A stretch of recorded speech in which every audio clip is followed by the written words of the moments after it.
Hi, this is Rabbi Daniel Rabin, Rabbi of the Northeastern Jewish Center. So it's been quite a busy week for those sports enthusiasts with, Wimbledon happening and the Tour de France, the Ashes cricket series beginning. But what's really taken a lot of media attention was the actions of Nick Kyrgios, the Australian tennis player at Wimbledon, who sort of had a tantrum and misbehaved on court, if you like. And there was an onslaught of media attention, of tweets, negative comments about his behavior, Facebook statuses, and he has of course since apologized and has recognized the impact of his behavior on court and how far wide-reaching what he does on court can have around the world. And I thought it was quite an interesting lesson to see.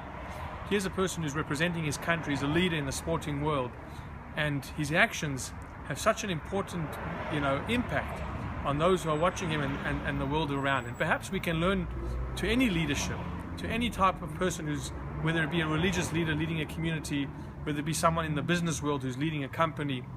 We must never forget that we may think that our actions are insignificant or don't really affect anyone else other than ourselves. But this little incident has perhaps shown us that what we do certainly has an effect and an impact on those around us. And I found it interesting in our parsha this week, the parsha of Pinchas. Moses appoints his successor, who is Joshua, Yehoshua.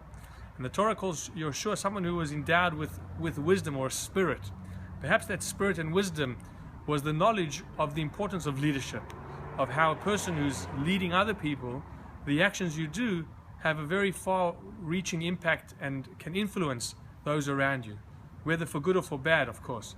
And perhaps even taking this message to our home environment, where parents are the leaders of their family, are leading their children, teaching them how to be good and decent human beings, that your actions that you do, your children are watching you, they're looking at you and seeing how you behave.